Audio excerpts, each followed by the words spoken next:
What's up, Fate family? Jarvis Guy in the Void, Jarvis YT here, and welcome back to another Diecast review. Today, we're going to be looking at the Disney Pixar Cars Muddy Lightning McQueen diecast set with, I guess, a sort of holographic thing on the windshield. I know I said this before in this season's premiere, but I just got to say, feels good to be back reviewing these cars. I took a break from filming.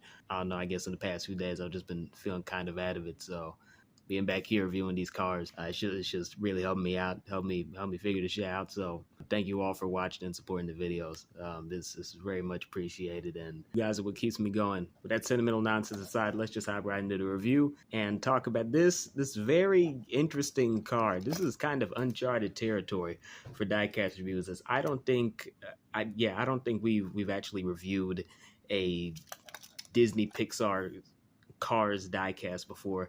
This particular one, as far as I can tell, because I did some research on this and I couldn't exactly find a year, and it was difficult to find the exact model, but this one was made by Mattel, and this is one of the 1/64th scale ones. I know they do make larger ones that are actually like full metal and not made out of the typical diecast material, and a pretty good indicator that this is made by Mattel is that it matches up to the approximate length and width of an average Hot Wheels or Matchbox vehicle. So as you can see right there, they fit on top of each other pretty snugly. And for the record, this car right here is the, let me check it, Tail Dragger. It's probably not a good idea that I'm going to be recording a review for that, and I couldn't tell the name of it off the top of my head after reading it before. So either way, back into this car. This is the only Disney Pixar Cars diecast that I own of this type, aside from the other weird purple one I had, the larger metal one I was talking about earlier.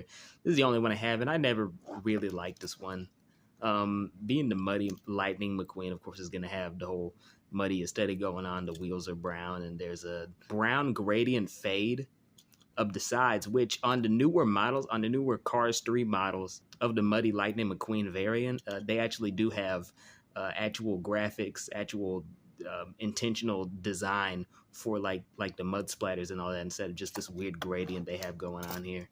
And the weird thing about the brown gradient that fades out on the sides is that it doesn't go all the way up at the front, which to me just screams sort of lazy. But then again, the entire point of this car's existence is kind of built on laziness and avarice, because when you think about it, you know, if they're sold out of normal Lightning McQueen cars, the parent needs to buy their child a Lightning McQueen car, then of course they're just going to skimp out and buy the muddy one.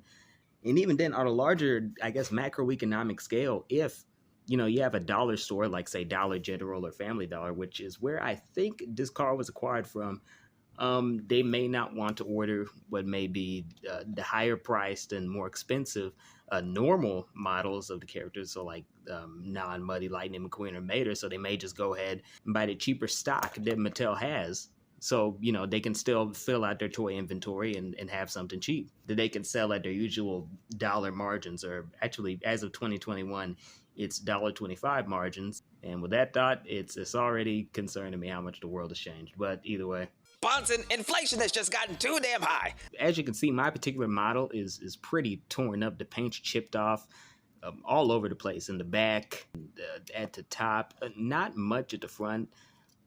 I don't think there was any paint up here to begin with, and there's also clay at the front, right here and right here too. And that's because I've had this thing forever, so of course I would have submerged it in clay or whatever the hell. So yeah, this particular diecast is pretty worn out, but overall it's just not that good to begin with. I mean, the design is good and everything, and the paint is honestly excellent. The paint is honestly excellent. All the fake brands you see here, they're pretty legible. You can see them pretty easily. The headlights are done very well, and the printing on the back is, dare I say, immaculate. But you know, that's just kind of to be expected with these sort of licensed cars from Mattel. If we think back to the Hot Wheels Ghostbusters 2016 car that I reviewed, the whole metal contraption on the side of it was amazing. That was amazingly done, very detailed, and made of a very durable seeming material. That really added to the authenticity of it. And the painting here adds the authenticity of it, but just the whole useless and soulless vibe of this car, and that it's just the muddy variant of the actual car. That just seems stupid to me. Why would they sell this? And of course, I outlined the reasons why they would sell it, but just for the sake of this car existing, there's no reason for it to exist. I mean, sure, he got muddy and dusty in like the first movie, but I don't know. It's just it's this weird dichotomy between this car shouldn't exist and exactly why this particular car exists. So I don't know. I know this review was a little bit disjointed, but this is overall just a really weird car, and you see a lot of this from the Disney Pixar Cars brand. If I may go on another rant here, a thing one thing that Disney and Pixar do with the Cars line of diecast is that they make a car for literally every single background character. There was some sort of camera car from the first or second Cars movie that they made a diecast of. They don't have any speaking roles. They just appear, but they have a diecast made of them. And I think that's in part due to the ease of making diecasts of these, since they already have the 3D models of Pixar. So why not send it to Mattel or whoever the hell, to have it built? They have it manufactured and sold for a cheap price, and it'll sell because it has the Cars brand name on it. But the movies have always been commercials, the Cars movies, but doing that, it's just pointless. It's just pointless. I don't know exactly how to articulate it. I don't know. I'm just kind of going on. I have a lot of issues with Disney Pixar brand of cars, and these things, they fly off the shelves. They made like $9 billion in revenue as of 2011.